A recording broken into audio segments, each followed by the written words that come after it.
We are often tossed and driven on the restless sea of time. Somber scores and howling tempests of succeed and bright sunshine in that land of perfect day. When the mists have rolled away, we will understand it better by and by.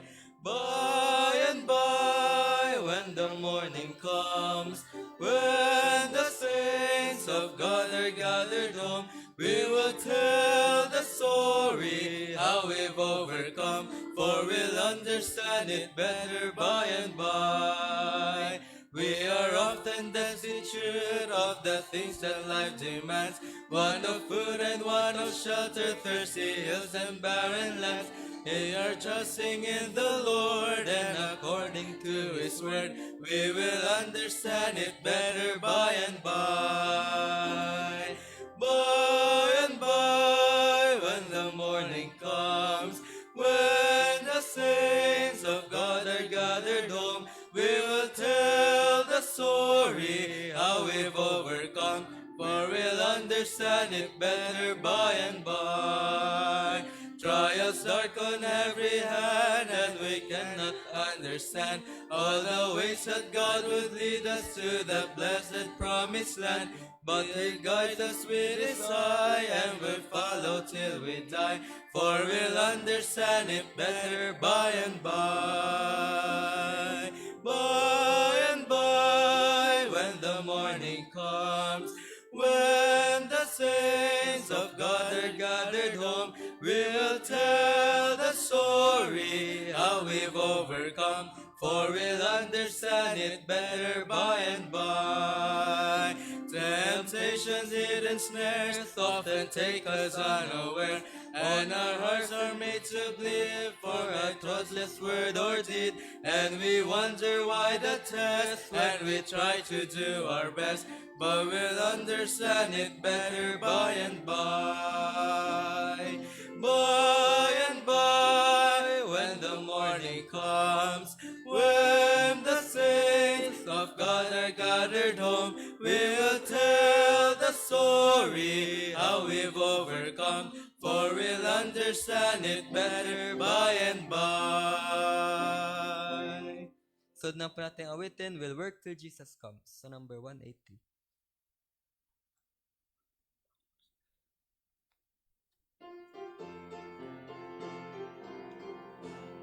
Oh, land of rest for thee I sigh, when will the moment come when I shall lay my armor by and dwell in peace at home. We'll work till Jesus comes, we'll work till Jesus comes, we'll work till Jesus comes, and we'll be gathered home.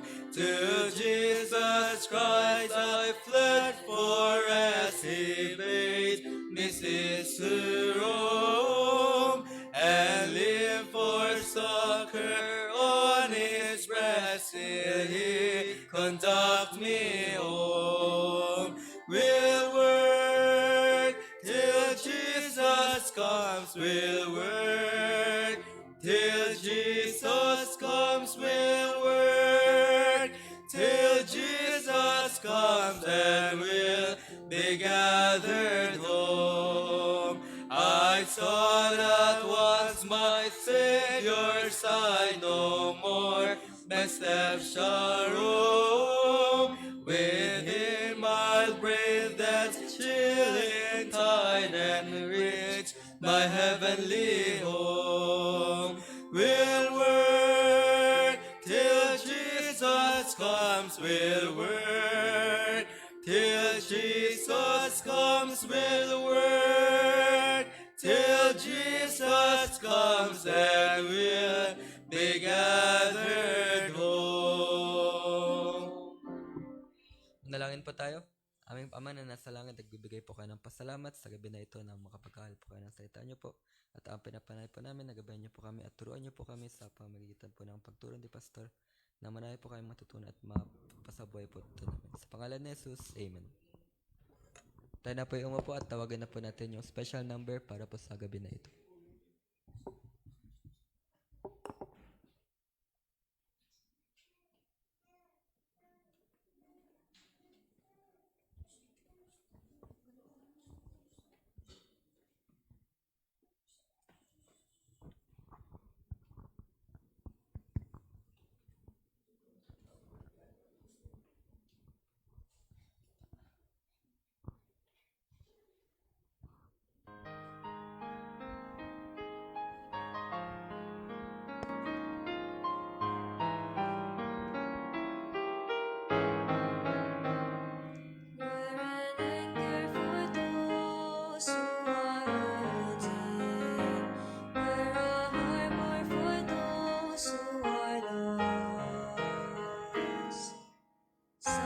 It's not always easy bearing Calvary's cross.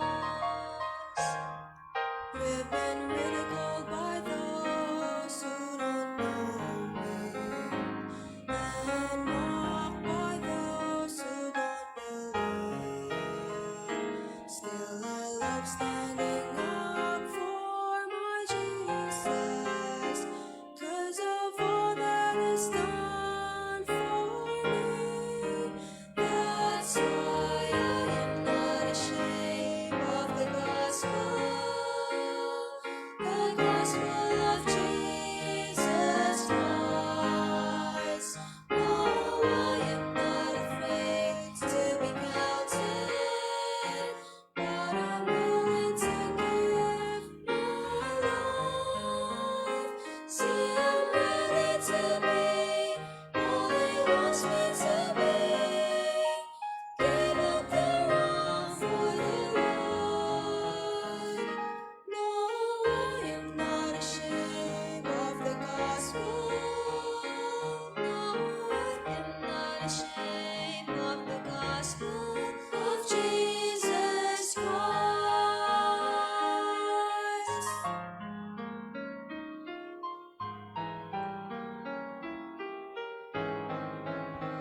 For every moment His hand has had mercy, for all the love that He showed all my life.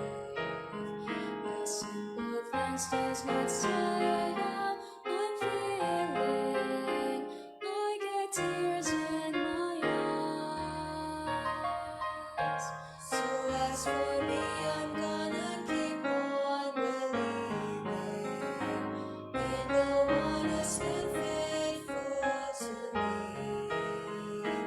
I'm not out to please this whole world around me. I've got my mind on eternity.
Amen.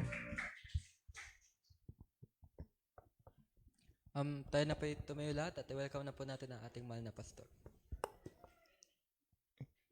Sana yan na lang kinanta sa man. Bira naging rock music doon eh. Sayang yung kanta nila. Okay.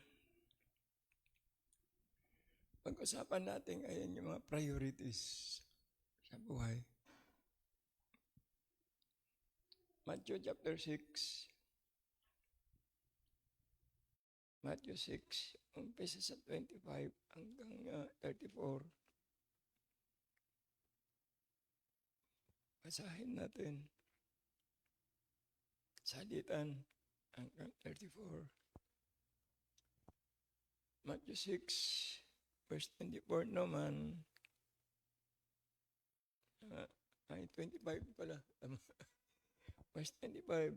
Therefore, I say unto you that take no thought for your life, what you shall eat, or what you shall drink, nor yet for your body, what ye shall put on. Is not the life more than meat, and the body than raiment?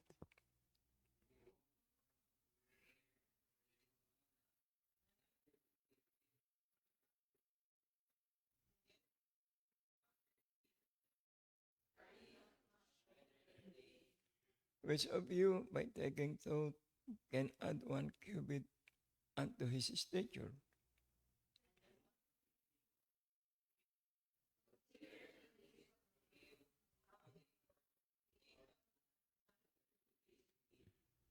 And yet I say unto you that even Solomon in all his glory was not arrayed like one of these.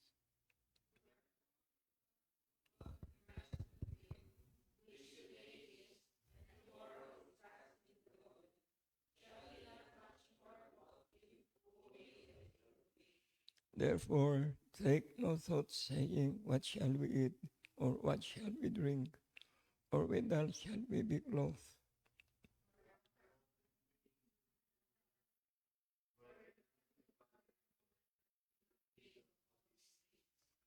But seek ye first the kingdom of God and his righteousness, and all these things shall be added unto you. Take no thought for tomorrow, for tomorrow shall take thought for the things of itself. Sufficient unto the day of the evil thereof. Panginoon, salamat sapagkat malaya po kaming mag-aral. Samahan niyo po kami, turuan niyo po kami tungkol sa aming pong mga priorities. Napiliin namin yung nararapat sa aming pong buhay na naayon sa iyong kalooban. Opo, sa pangalan namin, Panginoon, sinihiling. Amen and amen. Okay. Yung Baptist Day natin ay maganda sa isang banda, pero meron din naman hindi iginanda. Normal lang yan. Pero at least na-celebrate at nagawang ordinansa na in-adapt ang batas sa probinsya ng La Union. Purihin ang Panginoon Diyos dahil hindi pwedeng pigilan ang kanyang plinano sa buhay. Kaya lang dapat makita natin yung mga priorities natin sa buhay. Dahil dito pagka hindi ka natutong pag-aralan kung ano yung mas mahalaga sa buhay, mapapariwara ang buhay mo.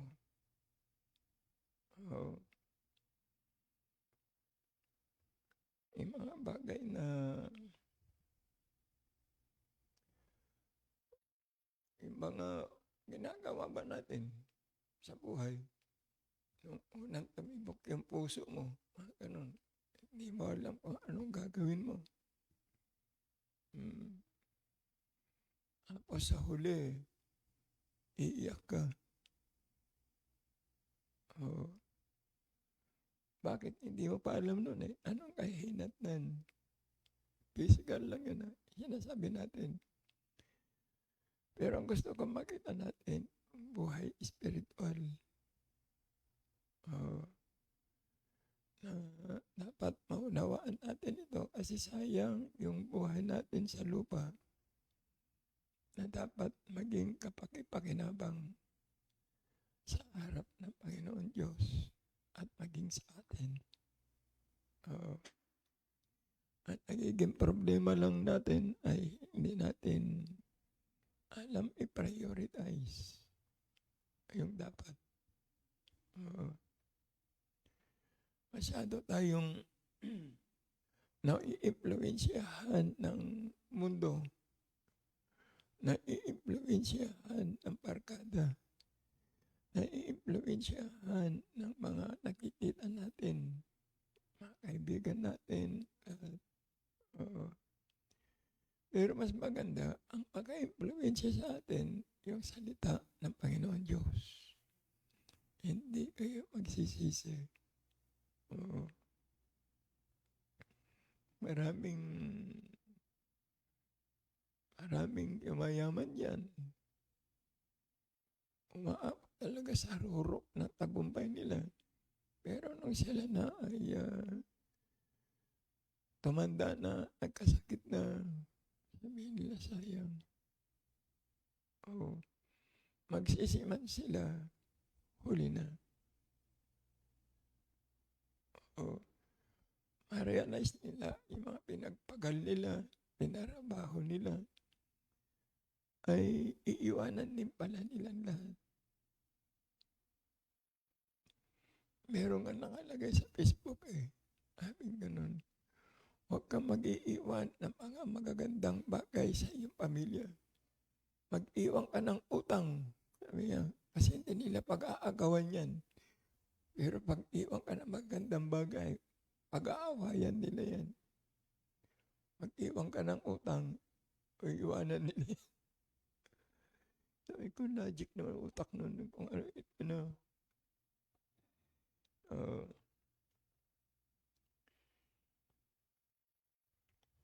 ang problema natin talaga dito sa mundo, diskriminasyon.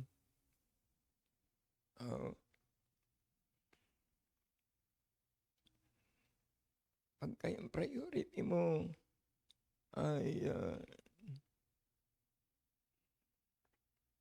hindi mo na makita yung kahalagahan,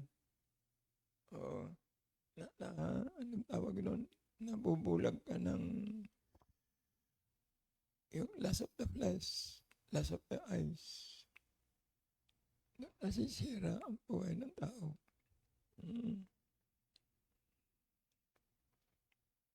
Minsan, ang nabibigyan priority yung mga secondary na lang. Yung mga dapat na pinakamahalaga, yun ang nahuhuli. Yung pangalawa lamang o secondary, yun ang nagiging napapriority sa ating mga buhay. Kaya sabi ng mga nabasa natin, di ba mas mahalaga katulad ng kaluluwa at katawan? Alam ba mas mahalaga? Ganun na lang. Ganun kasimple. Mas mahalaga yung kaluluwa. Pero yung kasi hindi nabibigyan din palagi. Ang nakakaramdam yung katawan. Kaya nababaliwala yung kaluluwa. Nababypass. Na mas mahalaga ang kaluluwa.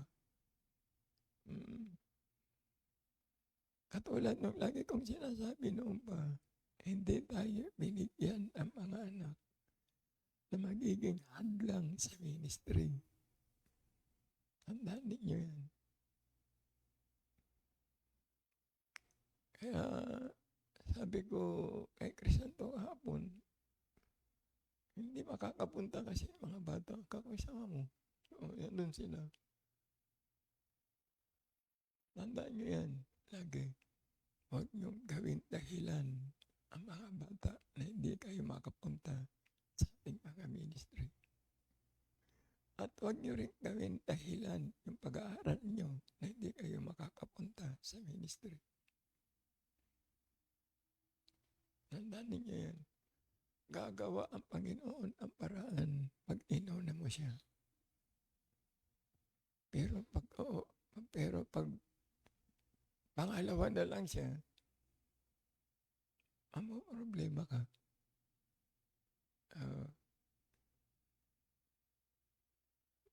Maraming pwedeng sabihin eh.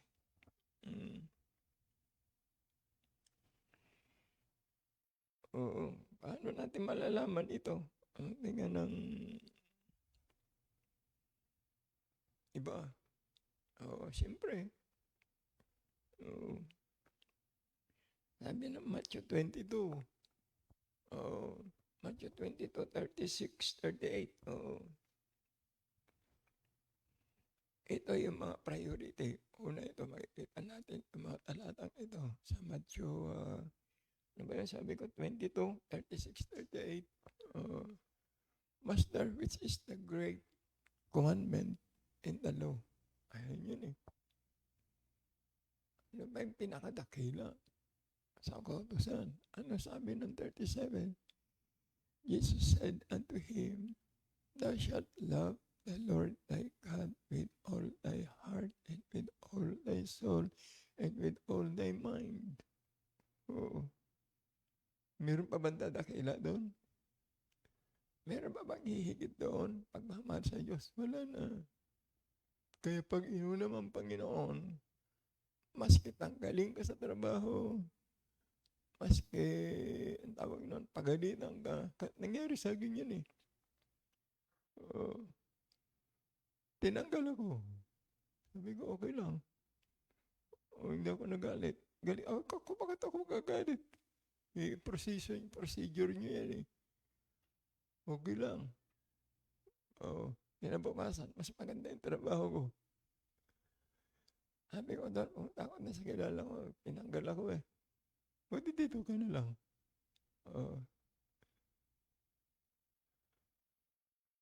Mas maganda pa. So, ganun ang buhay. Try ninyo. Masakit ang pakiramdam, pero hindi. Pag ang Diyos ang gumawa, walang imposible. Walang mahirap sa Diyos. Tandaan po ninyo yan.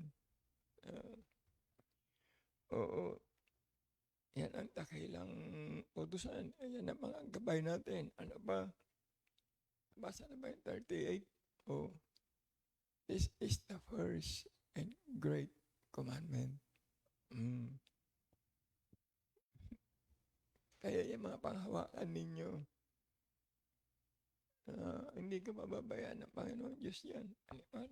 Isa pa, para malaman natin yung mga makapag-desisyon tayo doon sa 1 John 4:19.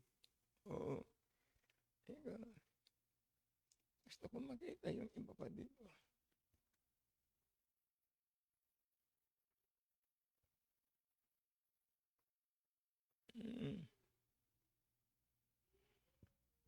First John, ano ba sabi ko? 4:19, ano?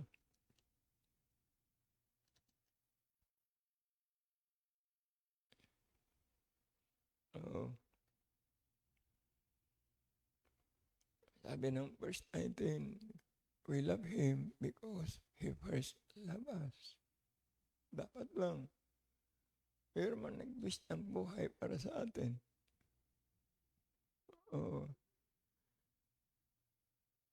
Nag-anyong alipin para sa atin. Nagpasampal para sa atin. Nag-wish ng buhay as in para tayo magkaroon ng buhay. Hindi to be sure. Magkaroon tayo ng buhay. Hindi tayo nag-sure. Hindi tayo nag-conclude. Ang Diyos. Buhay.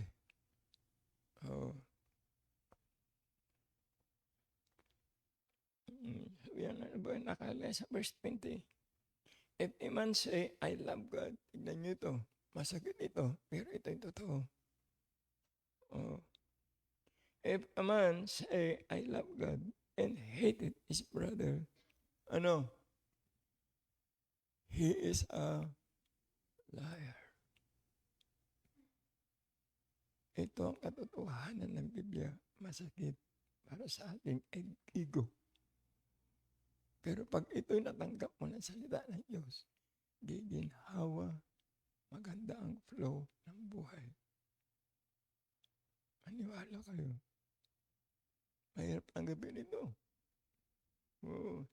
Ang dami ko yan nagsasabing mahal niya ang Diyos. Pero kapitbahay kaaway.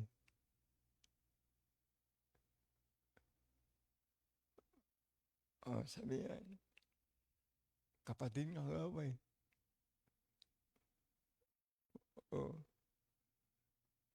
Katulad namin magkakapatid, magkakasundo ba?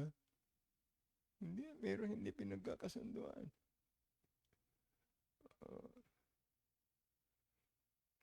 Mag-asawa nga eh. Nag-aaway diyan. Di ba, pe? Oh. Minsan dalawa kami, kaharap pa si pe. Oh. Buhay. Kung papadulang ko, di ang gulo. So kung sino yung, sabi ko naman lagi sa'yo, kung sino yung mature o nakakaunawa, magsakripisyo na kayo. Dahil yung sakripisyo na ginagawa natin, magpapalain tayo ng Diyos. Kaya sabi niya dito, if any man say, I love God and hated his brother, he is a liar. For he that loveth not his brother whom he hath seen, how can he love God whom he hath not seen? Ayan. Yun. Matindi. So yun. Bakit natin mamahalin? Diyos, minahal niya tayo eh. Isa pa, ano ba ito? Marami itong may chapter ito.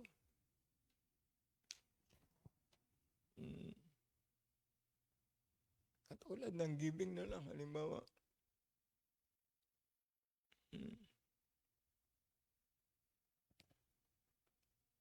Ipakita mo nga 2 Corinthians 8:5.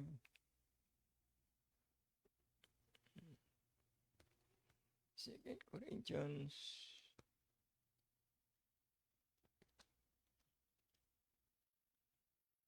8:5.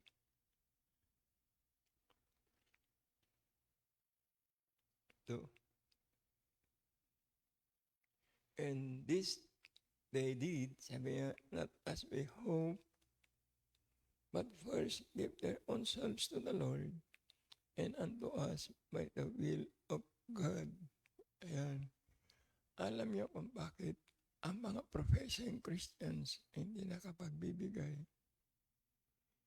Hindi talaga sila surrendered or fully surrendered sa Diyos. Para siya lang yung kanilang pagbibigay buhay sa Diyos. Sila pa rin ang nasusunod sa kanilang mga buhay.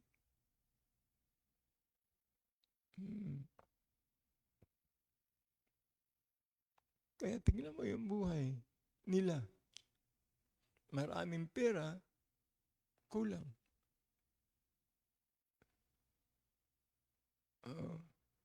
Unlike doon sa mga naniniwala sa Diyos, binigay ang lahat ng tiwala sa Panginoon Diyos.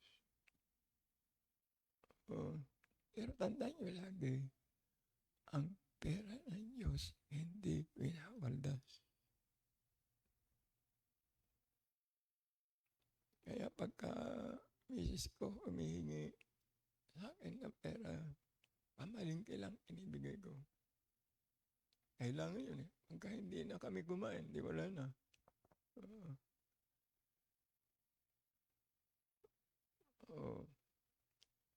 Hindi pwedeng buhos ang ibibigay. Ano ko?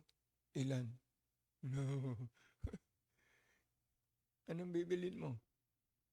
Ano yun?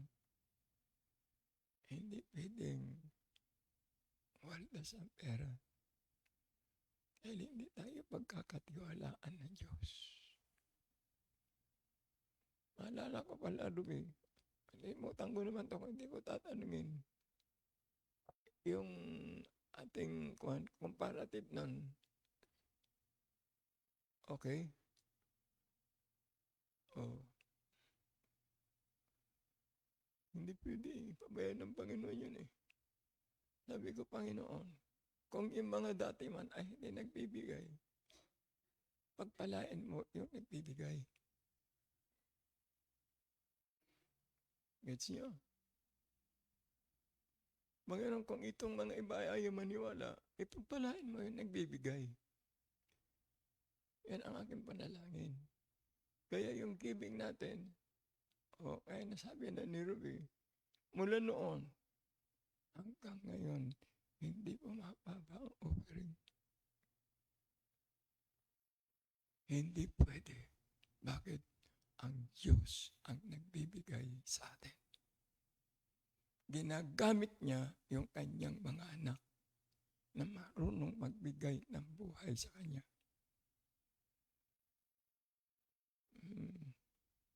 Kaya lagi ko sinasabi sa inyo, ano kung umiyak ka lang minsan? Kung nakita ng Panginoon niyang puso mo, na tama sa Kanya, hindi Kanya iwanan. Yung binasa natin, di ba? Bakit tingnan mo nga yung mga ibon? Tingnan mo nga yung mga bulaklak. Buhay sila eh. Malako sila. Kayo pa? Nalalanta ka na. Hindi ka nako, anak ko. Didiligan ka. Bibigyan ka ng kailangan mo. Kailangan lang ha.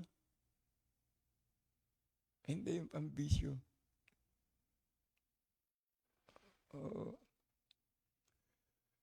Pamilya natin, mahal natin, totoo yan.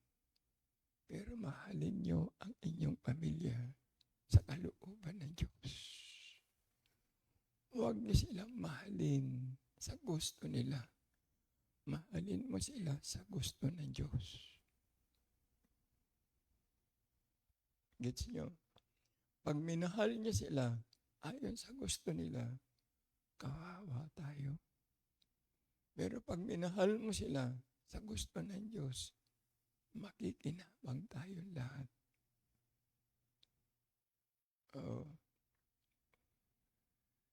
Kaya hindi pwedeng i-spoil ang sino man. At ulit ko, bilang pastor, ibinibigay ko ang kailangan. Hindi yung bisyo.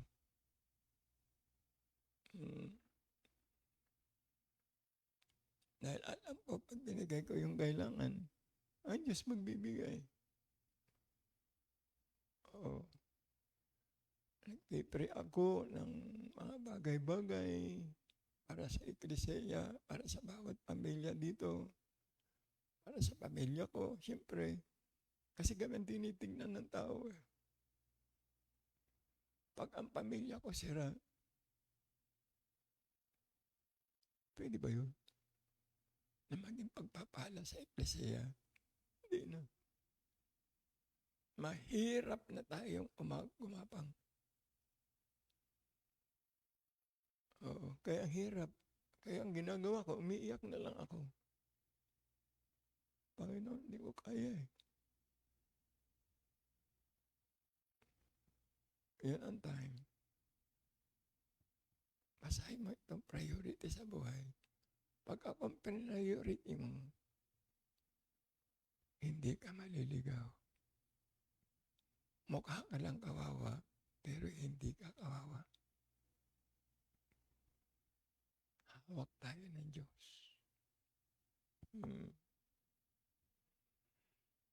So yun.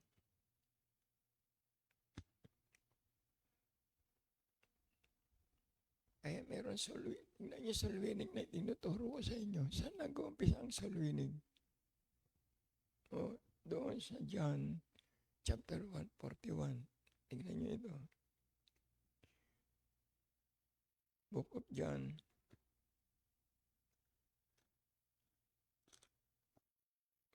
Mark of John. Oh. Pupuklat ako. Verse 41 ng John chapter 1. Ito nakatalata dito.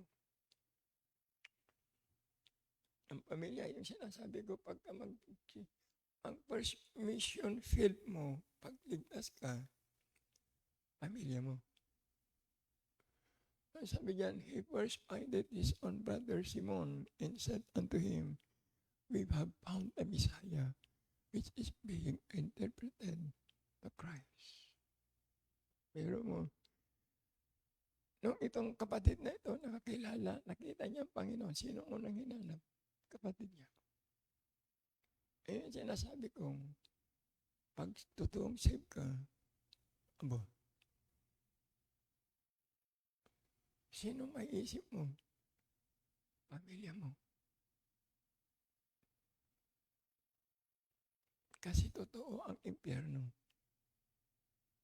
Yan ang wala doon sa mensahe kahapon, hinihintay ko. Na-present yung impyerno. Salvation. Oo, salvation. Kailangan salvation. Totoo yun.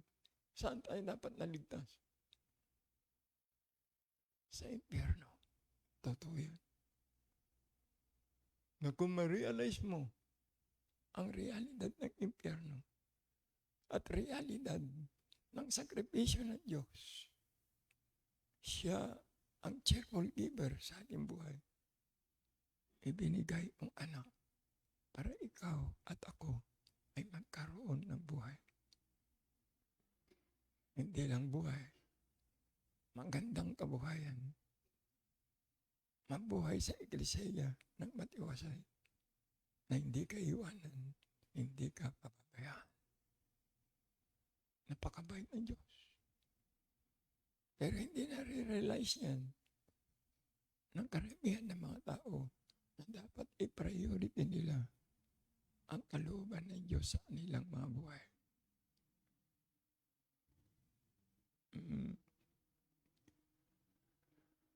Ito mga batang pastor ngayon, nagmamadali sa promotion. Nagmamadali na sumikat. Nagmamadali na gumanda ministry. Hindi tayo ang nagpapaganda ng ministry, ang Diyos. Ibinibigay lang niya yung kailangan natin. Kung ano yung dapat sa pananampalataya mo. Kung gaano ka sold out, nagtiwala, sumusunod sa kalooban ng Diyos. Kaya pagka kumanta ka na, akala mo magaling ka. Wala. Magiging rock music yung kinaganta mo. Ayaw natutuwa dun sa kanta nung tatlong lalaginding na ito. Galing. Kung natin Ilocano ay makapabangar.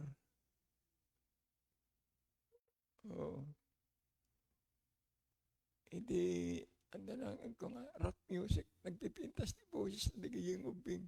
Hindi ko tugudug-tugudug kako patay. Wala na. Hindi mo mapiplis ang Diyos. Ng anong kanta?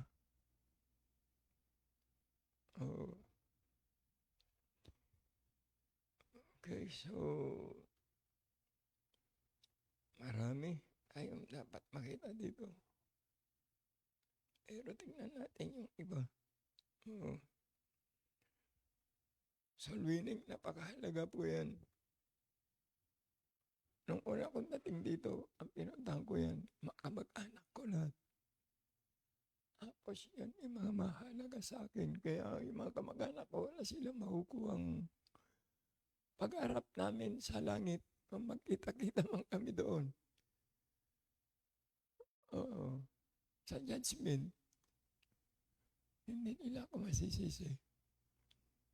Ginawa ko ang lahat yan. 3 taon ko silang sinusundo, binabalik-balikan. Yan pa yung sasakyan nun na lumang gamit ko. Dahil pinipilit ko sila sinusundo, nasisiraan pa ako doon sa gitna ng kalsada. Uh,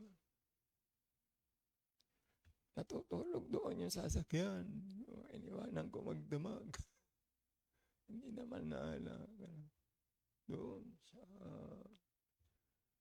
Pias. Kaya mga unang membro ko, mga pamilya ko kamag-anak. Pero walang nanatili.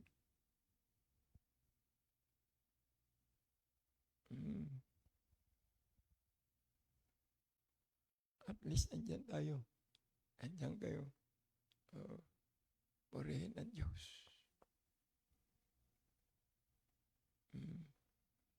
Pero gustuhin ko man, kung ayaw nila, wala tayong magagawa. Katulad sa linggo, magtuturo tayo ng cheerful giving. Masakit yun. Yung introduction ng cheerful giving. Masakit. Pero pag natanggap mo yun, i-priority ang salita ng Diyos, panalo ka. Pero pag tinanggap mo na masakit, masaktan yung ego mo, tuloy-tuloy ng pagbagsak mo, hindi ka naaangat sa buhay. Buhay hindi ka buhayan. Namimiss number nila yun eh. Iba yung buhay sa kabuhayan. Ang dinala ng Diyos dito, ang kanyang pagdating dito, ang kanyang dala na magkaroon tayo ng buhay. Kaya He is the way, the truth, and the life. Walang binanggit yan na resources. Automatic kasi yan eh. Pag anak ka ng Diyos, ayan, kumplito ang mundo eh. Hindi ka iwanan, hindi ka pababayaan. SOP yan. Anak, halimbawa, at ulad ni Cry. SOP yan. Ihinandanan ng mag-asawa ang kinabukasan yan. Nakaplano na yan. Hindi ba ganun mga magulang? Inihanda mo na yan. Ganun din tayo. Kanya lang kung ayaw mong gawin, ano yung sabihin? Kung ayaw mong gamitin yung ihinanda ng magulang mo, magsasarili ka, pwede rin. Kanya lang, mas sigurado, komportable ka na sa plano ng magulang mo. Kasi sanay na sila. Naranasan na nilang maging bata. So, ganoon ang plano ng Diyos sa atin. Alam niya nga saan tayo pupunta eh. Alam niya, pagka hindi natin sinunod, kawawa tayo.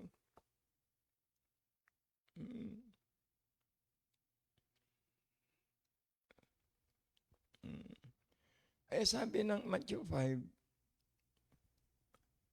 23, 24, sige nga. Ito, pamilya ito, at yung ating abuloy or gift. Ayan. Sabi ng 23, therefore, if thou bring thy gift to the altar, and there rememberest that thy brother hath ought against thee. Giro, may problema, no? Hindi nagkaintindihan. Verse 24, anong gagawin? Leave there thy gift before the altar and go to thy way and go thy way. First, be reconciled to thy brother and then come and offer thy gift. Bigat to.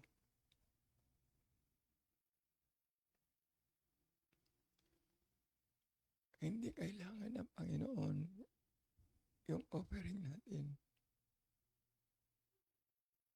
Ang kailangan niya, ang relasyon maayos.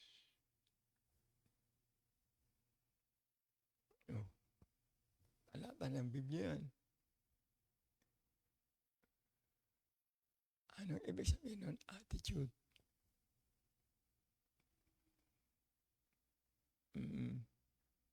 Hindi naman, yung sabi ko, hindi naman kailangan na maraming offering eh. Magbigay ka lang ng tama. Kung ano yung binigay sa'yo ng Diyos, nandiyan yung pagpapala. Pero pag ninanakaw mo yung binigay ng Diyos na para sa Kanya, kawawa ka. Mauubos para kang nag-iipon, sabi niya, sa butas na bulsa. Nakalagay yan sa Malachi. Malachi ba yun? Oo. Malakay. So yan. So ganun, isa pa. Kaya sinabi doon sa Matthew 6:33, okay na yan ha. Yung pag nagbibigay ka ng offering mo, hindi pala yung basta-basta. Ayusin mo muna yung puso mo. Kasi maski anong panalangin mo, ano sabi ni Haring David, kung meron ka ditong sama ng loob, ano sabi niya? Hindi siya pakikinggan ng Diyos. Kasi ang pagbibigay ng offering, pagpapala yan eh. Privilege yan. Oo. Ngayon kung hindi tama yung pagbibigay mo, oo. Sayang. Oh, now you know. Ayan. Bigat kaya niyan. Ay, nasabi ni Matthew 6:33. Seek first the kingdom of God. Okay, nung una yung kalooban ng Diyos. Ano yung kalooban ng Diyos? Ayan na naman tayo.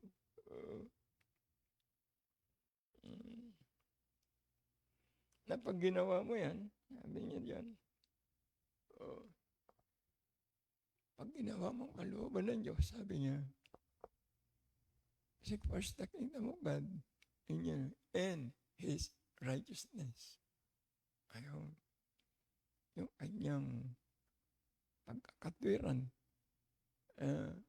pagkamatuwid, sabi niya, lahat ng bagay ay dadagdag sa'yo.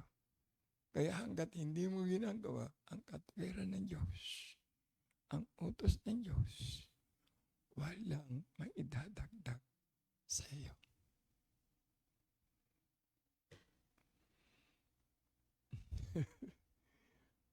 Si Gideon laging nagtatanong sa akin pag bumababa siya, Lulu, ang dami palang sulat ni Apostol Pablo, ano? Bago, 13 epistle yan. Intindi. Ayan. May mga tinatanong siya na hindi niya nasasagot. Sinasabi na paliwanag ko. Si Pedro ba may sinulat? Kako, meron din. Si Juan, wala. Sabi ko. Ang sarap magbasa ng Biblia, kaya alam niyo kung sa totoo lang, ang gusto ko, mag-Bible school muna si Gideon eh.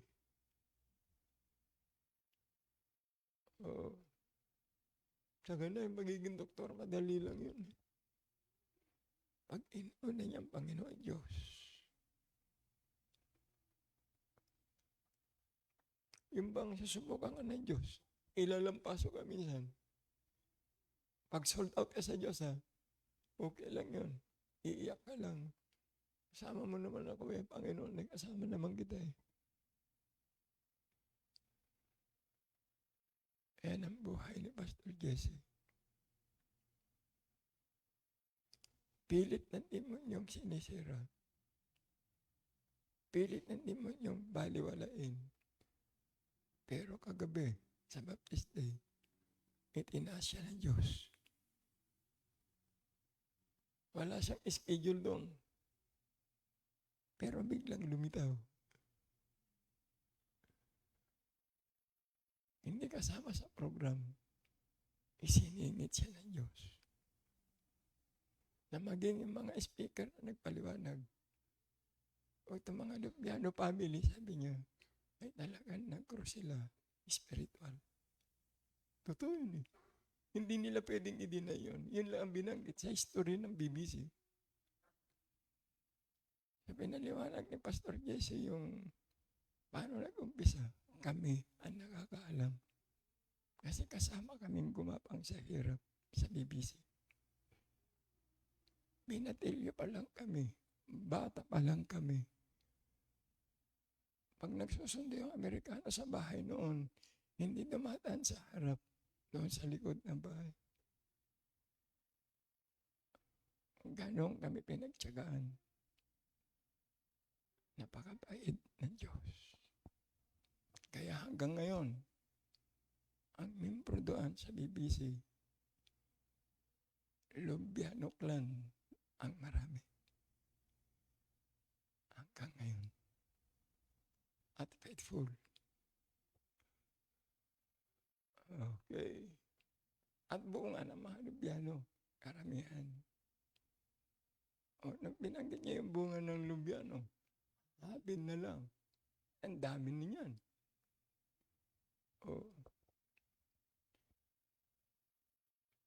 Hindi pa nabanggit yung mga sa Mantang Ilocos.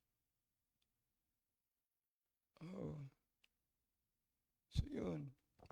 Kaya pilit nilang sinisira si Pastor Jesse. Bakit? Hindi siya iwanan. Hindi nila masisira ang buhay niya. Gumanda pa nga yung kalagayan niya kagabi. Panginoon, hindi mo talaga pinapabayaan yung anak mo.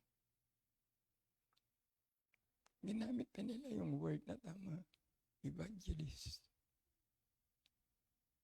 Yun talaga yun. Evangelist talaga tayo. Nag-i-evangelize palagi for the sake of the gospel.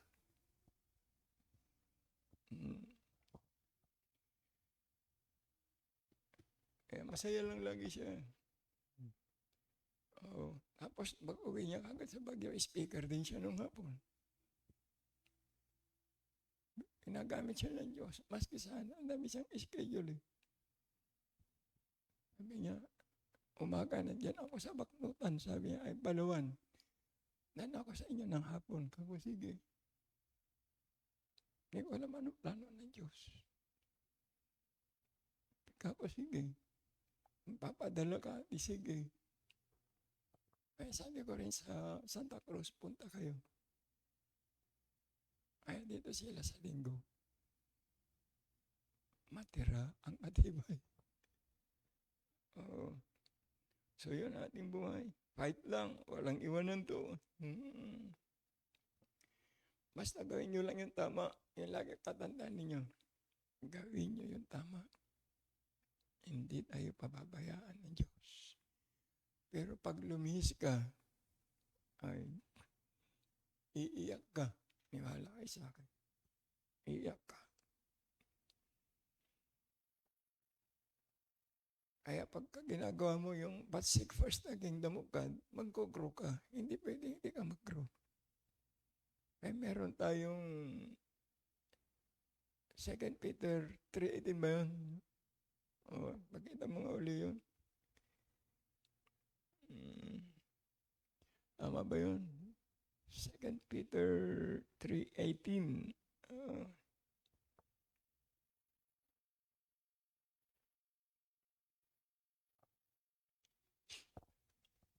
Yan. Grow in grace. In the knowledge of our Lord and Savior Jesus Christ. To Him be glory both now and forever. Hindi pwedeng hindi ka lalago. Mabuhay lang tayo. Yan ang grace. Hindi yan sa mga bagay na yung sinasabi kong mag-aral ka, ialay mo sa Diyos. Walang imposible dyan. Kaya sabi ko sa mga preacher, mag-enroll kayo sa Bible School, sa MBBE, online. Maski pa isa-isang subject lang. Kung hindi mababalik ang Panginoon after 10 years, makatapos ka na. Tuloy-tuloy ang ministry. doon sa Bible School ng MBBE, hindi naman yung sinasalansan lang naman yung alam natin eh. Kasi ito na yung Biblia eh. Wala naman ibang pinag-aaralan, Biblia eh. Kaya pag nagbabasa ka ng Biblia, pag nag-Bible School ka, maunawa mo kagad. Hindi ka mahirapan. Uh, 25% lang yun. Ang 75% nasa mission field. Ang buti nga si Abel, sila, yan, Preacher Owen, ando doon sila. Ay, mahirap. Mahirap ang ministry. Physical Pero pag naunawaan mo, bakit ka nando doon? Masaya ka. Oo. Yun, ipa-priority mo kasi yun eh. Ngayon, nagsusulwining na si Abel. Meron siyang, ilang kanina yun, nasulwi niya? 9, nakaluluwa. Pero mo yun, kailangan niya lumabas.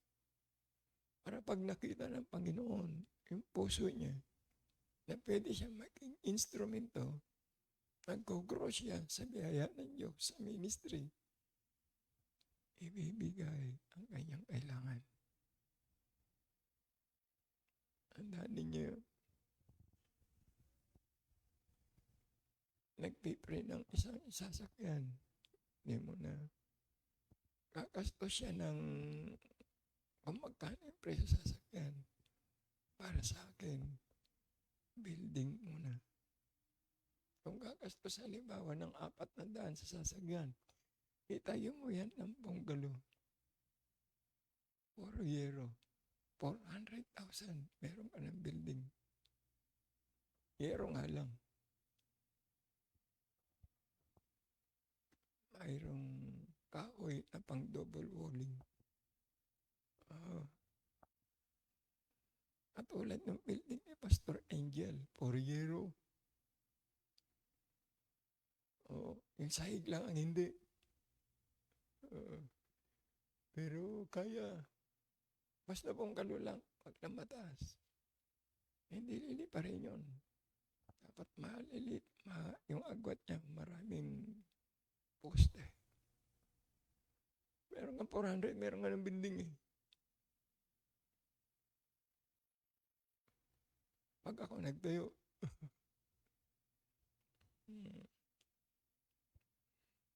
Kaya sabi ng isang pastor, naubos yung 4 na milyon ko eh. Bakit pinakontrata mo ba? Oo, ay kakapag kaya pala eh. Kung 4 na milyon ang naubos mo yan, pumunta yan sa engineer, 1.5 yan. Ang pinastos lang yan, yun lang yun. 2,000 lang yan. Ay, 2 milyon lang yan. Sa ano yun ng SOP yan sa mga bracket ng kanilang computation. 15% yata pumupunta. So yan, mga bagay na ganyan. Matthew chapter 7. Huli na ito. Marami tayong Matthew 7 verse 3 and to 5. Tingnan naman nyo ito. Priority pinag-usapan natin dito. Matthew 7 verse 3. Sabi niya ito sa verse number 3.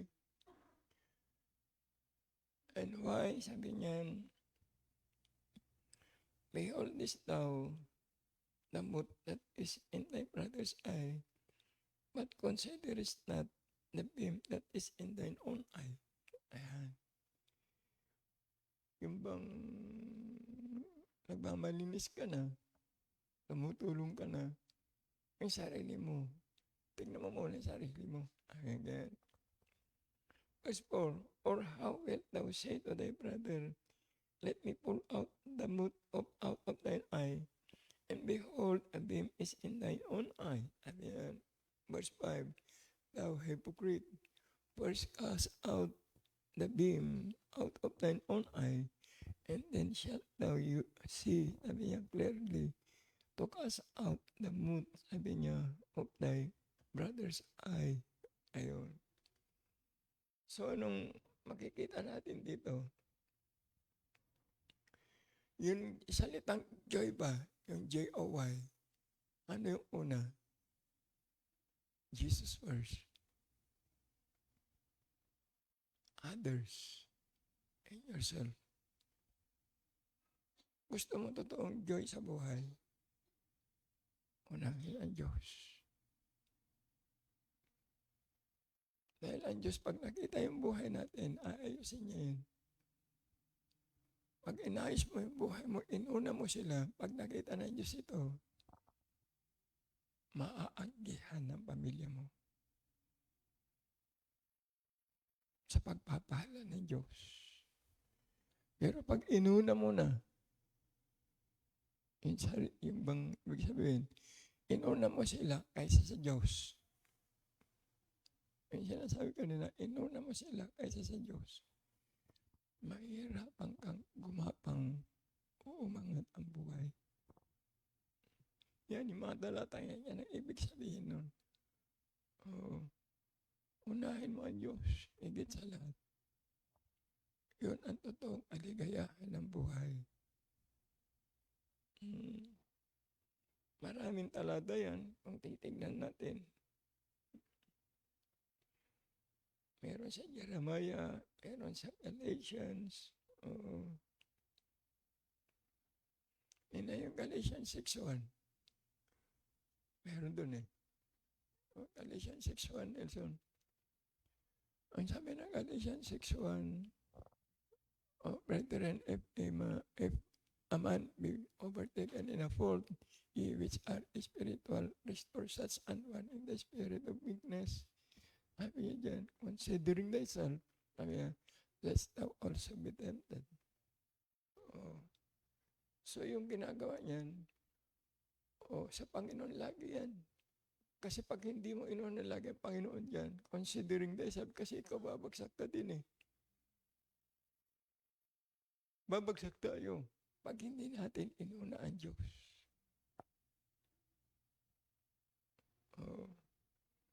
Pero pag inuna mo yan, ay lahat yan. Pagpapalain lahat yan.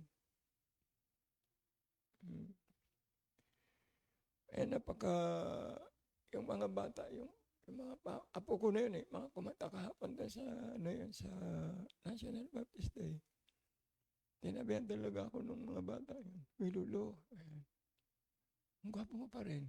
Ako kasi magaganda kayo talaga eh, mga apo ko eh. Ibig sabihin, yung bang kasama sa prayer ko mga yan, BBC, yung mga membro lang. Oo. Kasi pang mali na yung nagpapaandar, wala na. Apektado sila, kaya prayer na yung BBC na yan. Marami nang ginamit yan ang Diyos na lumabas. Kaya, nagawain, marami yan. Oo. Lahat halos dito sa Region 1 eh. Yan galing sa BBC. Kilala ko lahat yung mga humayo yan. Galing lahat ng BBC. Nag-Bible College yan. Sila. Lahat yan. Nag-Bible College yan. Lahat sila. Pati si John Katbagan ng Bible College yan. Pastor Jesse Panticher nila. Kaya pilit na sinisira ng demonyo ang mga lingkod niya. Inaalaw naman ng parang si Job ba? Sige, ang walang pabaduin. Pero ibabalik yan ulit. Lahat. Sa tamang panahon. Huwag ka lang bibitaw. So marami pa yan na dapat natin makita.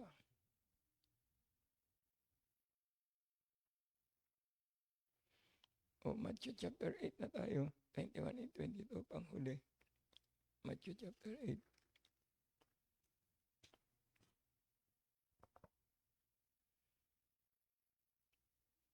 And another of his disciples said unto him, Lord, suffer me first to go and bury my father. But Jesus said unto him, Follow me, and let the dead bury their dead. Mm. Unahin mo lagi ang Diyos. Amen ba? Sabi, bayan mo yung mga patay na ilibig ang kanilang mga patay. Hindi mo naman kayang iligtas yung pamilya mo eh. Matutulungan mo sila. Oo. Parang tulong nga, pero hindi mo sila natutulungan. Lalo lang nai-enjoy ang mundo. Hindi na nila maunawaan ang spiritual. Kaya sabi niya, Panginoon, sumunod ka sa akin. Bayaan mo yung ayaw. Let the dead. Bayaan mo yung mga patay. Ilibing ang kanilang mga patay. Paano yung maglilibing patay sila? Yung patay dyan, bayaan mo yung mga patay spiritual na ilibing ang kanilang mga patay physical. Yan ang ibig sabihin yan. Yung mga patay spiritual, yung titigas ang ulo, ayaw sumunod,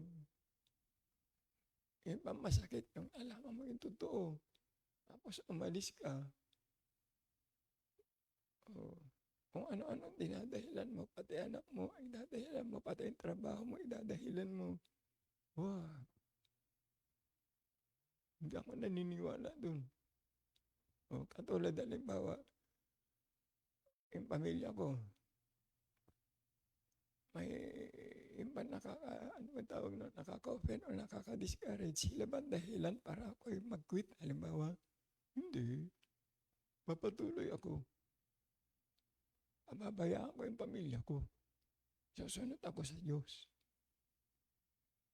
Katulad ng akong pumunta dito. Iniwanan ko sila doon. Ako lang nandito. Malaya akong mag-soul winning. Walang uwian.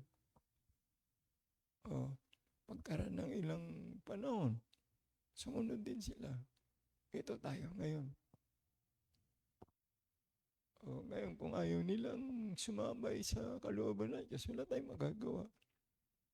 Hindi naman tayo pwede mag-rock music dito. Gitara. So ganun pa rin, ang priority sa buhay, unahin ang Diyos. Huwag kayong tumingin sa iba, huwag kayong padaya sa iba. Meron ako dito ang lesson, kanya rin hindi ko sinusunod.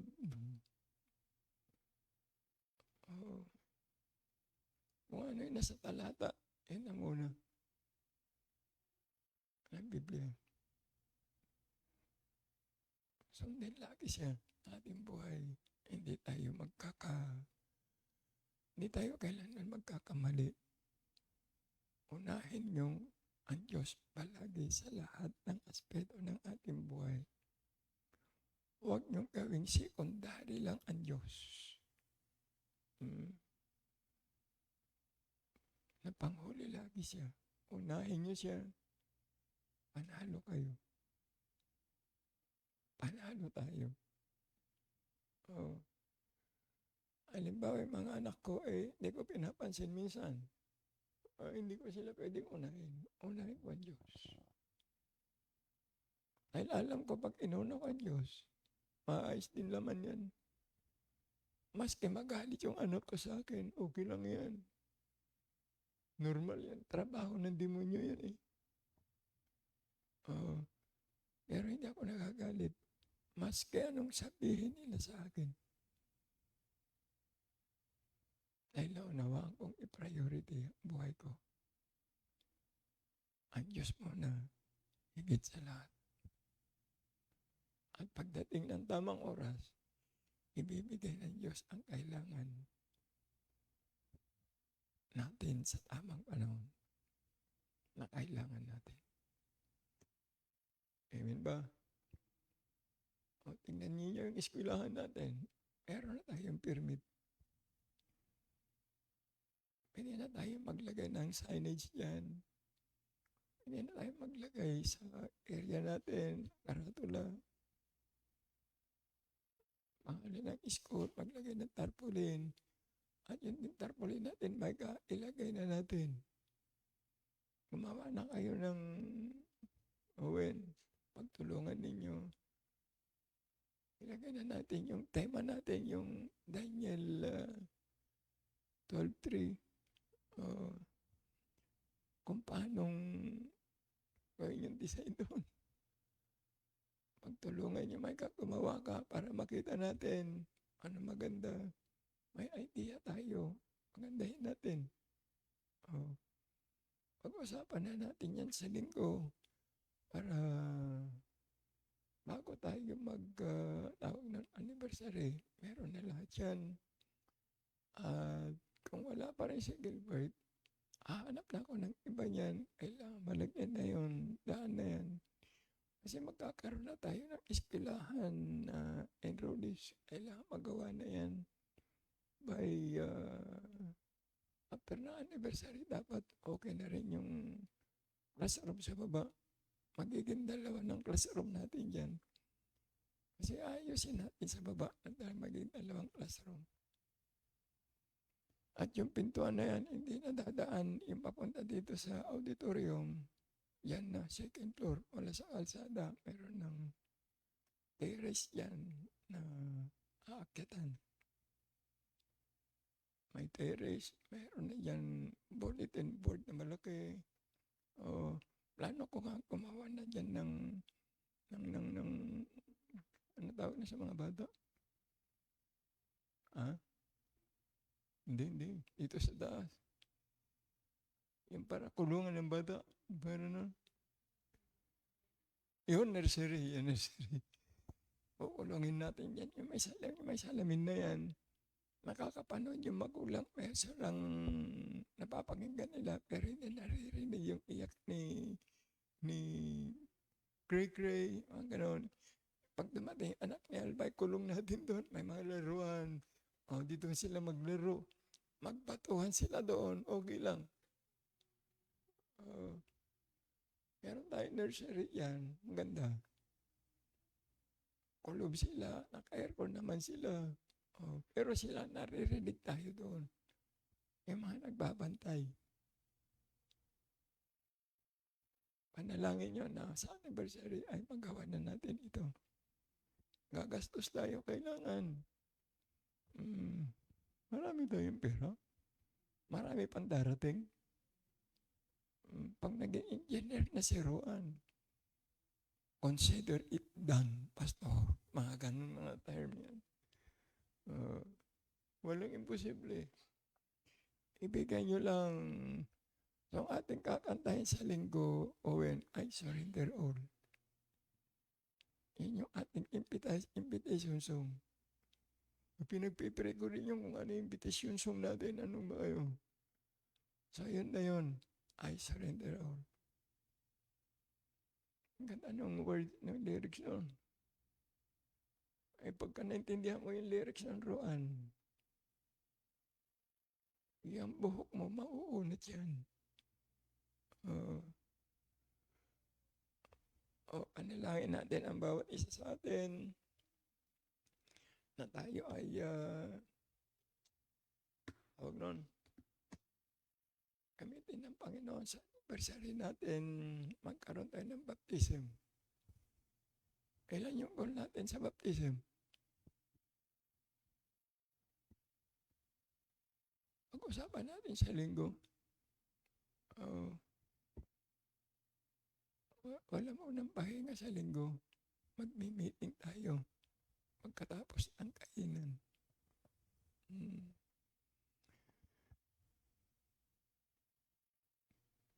Sana mag-active na ang Santa Cruz mga member. Kaya sa linggo, makakapag-decision na sila. Mamimili na sila kung anong pa-priority nila. Ang Diyos. O mag-equate sila. Dalawa lang yan. Gusto niyo malaman kung ano yung mensahe? yung title sa cheerful giving. Oo. Introduction ng cheerful giving natin sa linggo. Masakit, pero masaya. Yan ang ginagawa ko kanina. Oo. Kahapon pa. Pag ginagawa ko na yung puntos ko, andyan yung merong gumugulo, gano'n, kung ano-ano lang. Pero mabubuo din yan. Meron akong mensahe galing kay Pastor Abante. Alangan naman, nagayahin ko lahat yun. Yung mga reference lang, yan ang gagamitin ko. Pero yung mga example naman yan, huwag naman, no. Mayroon pa na si Timmy naman, pati example ko, ginagaya. Siyempre, naririnig din yun eh. Napakinggan din ako ng mga menu eh. Tapos kinikwento eh. Oh, at least, kilala ng MBBE. Isama niya sa prayer niya pala yung tagupan. Tagupan ng MBBE. Sama niyo doon, Micah. Pinapasama ni Pastor Chris. Talagang mali talaga eh.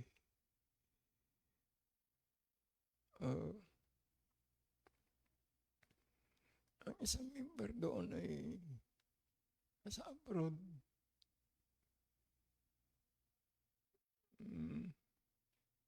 Ba't ang ganda nung lugar nila, Pastor Chris? Bakit sa atin sa Dagupan walang pagbabago? May pira naman tayo. Ay, gano'n. Giving ko nung nakaraan, 8 million. Saan yun? Alam yun ha? Ilang beses ako nagpapadala ng ganyan. Saan? Ibig sabihin, hindi naman niya binabawi ano man. Ibig sabihin, dapat nakikita naman ah. Birang buhay. Ako'y nanliliit nun eh. Oo, pinagpawisan ako nung nagkikwento sila. Oo. Pag humihingi lang yung si Helen, nininervous na ako eh.